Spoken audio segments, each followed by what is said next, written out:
We are working on Unit 5, Day 15, the note guide, which is trigonometry. Our understanding goal is that we can understand SOHCAHTOA and how to apply it to find the side lengths in right triangles. Now this works for any right triangle, but I guess basically the goal for the day is to figure out angles or side lengths using what we're going to get into here, which is trigonometry. So I'm going to skip those two warm-up problems today.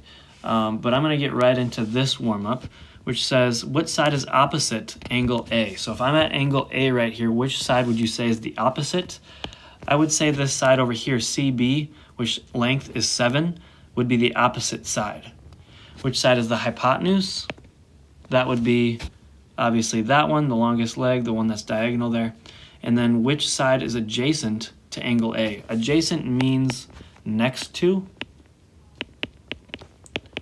And since we're not talking about the hypotenuse, so we're looking at the angle that's adjacent to that angle A here, we've already defined the hypotenuse. So the hypotenuse is technically adjacent to that side, but we're not going to refer to it as the adjacent because it's the hypotenuse, which would mean this one is the only one left over as adjacent. So this one, if we're talking about angle A, would be adjacent, this would be opposite, and that would be the hypotenuse. That is necessary to understand today's lesson. So pause there if you didn't understand that and go back and watch that again. Otherwise, let's move on. A trigonomic ratio. We're using a lot of ratios today. It's a ratio of the lengths of the two sides of a right triangle. The names of the three most common trig ratios are given below. You've probably heard of them before. I've got them labeled here. Sine, cosine, and tangent. And I'll get into what they mean over here. So if this is our triangle, our sine would be the ratio of our opposite side over our hypotenuse. So the sine of angle A, that's this angle right there, would be the opposite side over the hypotenuse, or as I have it listed here, A over C. The sine of B, now that changes it up. Let me change colors here. Now if I'm using B, that would be this side. I'm still looking at the sine. The opposite for B would actually be this little b over there. So that would be the opposite. The hypotenuse would still be C, so that one doesn't change. But notice how our fractions are different depending on which angle I started from. One of them was A over C and the other one was B over C, because opposite would be different based on those perspectives. Moving on to the cosine. For my cosine here, it is for angle A, let's talk about A first. Our adjacent side is B, our hypotenuse is C. So it would be B over C because cosine is adjacent over hypotenuse, whereas sine was opposite over hypotenuse. Cosine of B, now again, that's going to switch it up a little bit. It's that angle right here. So adjacent would actually be A, that's the side that's next to it, and my hypotenuse would be C, so it would be A over C for that one. So sine is opposite over hypotenuse, cosine is adjacent over hypotenuse, tangent is opposite over adjacent, so they're all a little bit different. So if I'm talking about the tangent here, let's talk about angle A first. The opposite would be A, the adjacent would be B, so it would be A over B. If I'm looking from the perspective of B, opposite would be B, adjacent would be A, so basically those fractions are flipped around, A over B and then B over A. We use the little phrase here, SOHCAHTOA, to remember all of those fractions, because there's a lot of stuff up there, but we're going to use those and make a little bit of a phrase out of it. This would be, again, I'm going to say it, SOHCAHTOA, but the definition of this would mean the sine, and that's how we're going to write it because that's how it is in a calculator. Sine is your opposite over your hypotenuse. Cosine, or shortened, would look like this, is adjacent over hypotenuse. And then tangent, they just say T-A-N, I guess.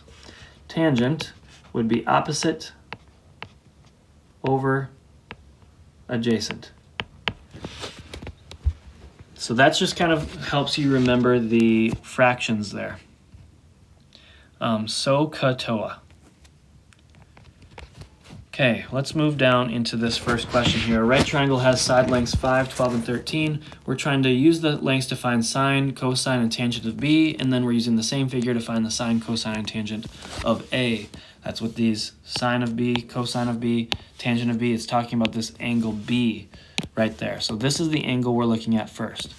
The sine we said was opposite over hypotenuse, as you can see up top. So if I'm looking at the opposite, that would be 12. The hypotenuse is 13. That's all it's asking for, just the fraction there. The cosine is adjacent over hypotenuse. That would be the 5 over the hypotenuse, 13. And the tangent is opposite over adjacent. That would be 12. 12 would be on the opposite side. The adjacent would be 5. Moving on to the sine of A. So now we're switching our perspective a little bit. We're going from the A perspective here. Our sine of A, or our opposite over hypotenuse, would be 5 over, our hypotenuse was 13. Cosine of A would be adjacent over hypotenuse. That's 12 over 13. And then opposite over adjacent would be 5 over 12. So that's just setting up those fractions. Take a minute to pause. If you don't understand, I just used what we wrote down up there to come up with these fractions. Okay, so now we're going to use the steps to solve for a missing side length. I'll let you guys pause and read through those.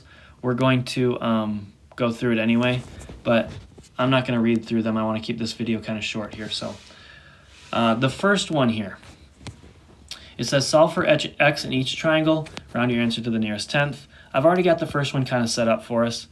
I chose to use cosine for this first one. Let me zoom in here. I chose to use cosine because I looked at the angle that we had, that 59. That's the perspective that we're looking from.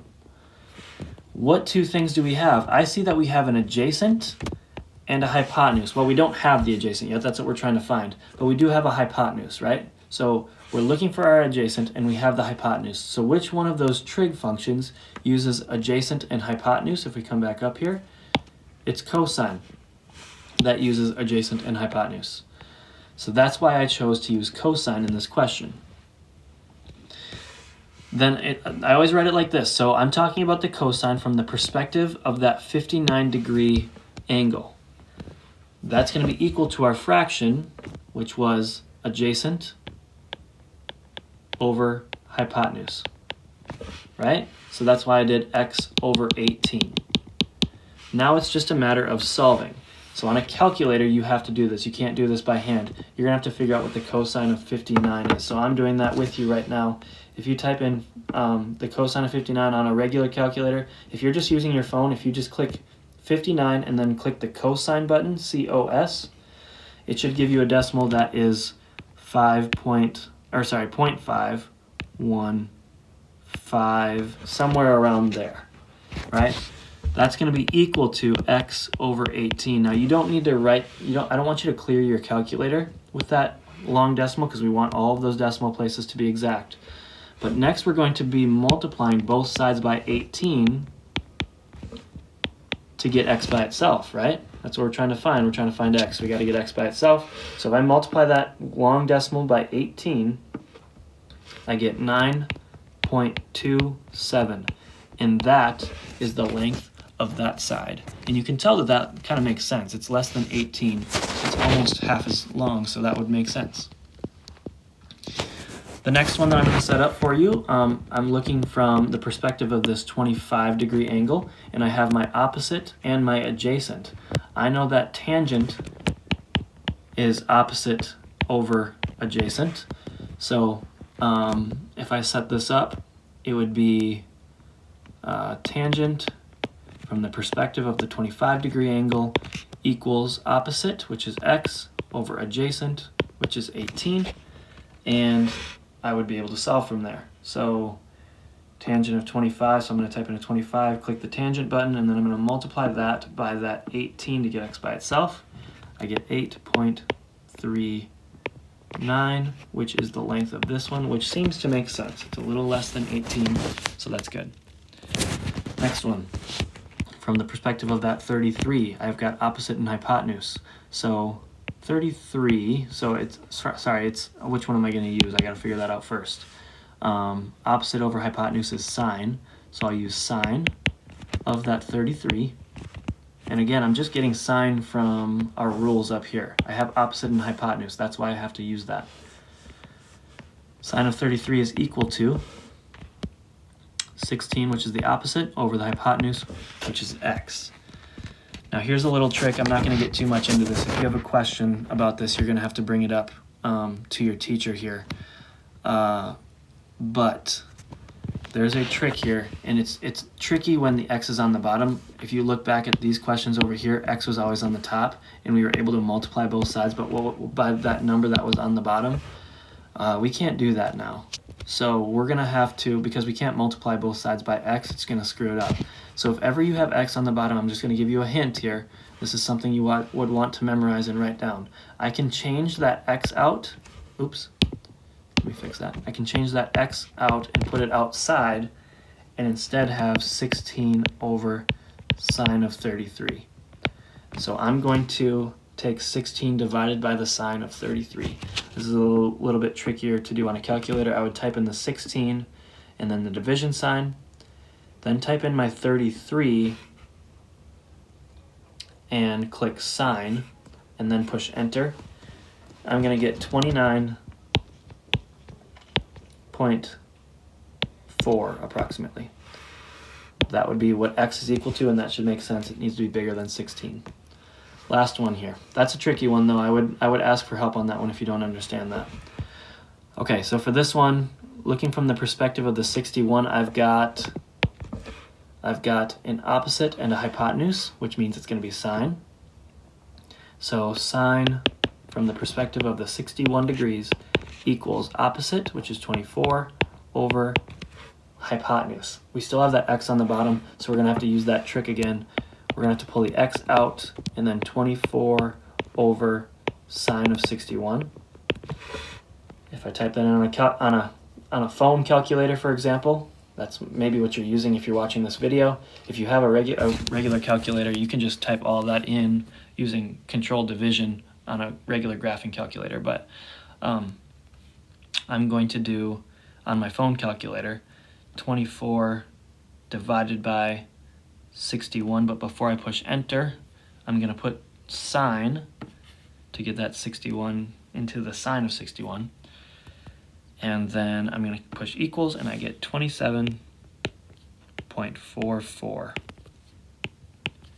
And that should work because the hypotenuse has to be bigger than that longest leg there.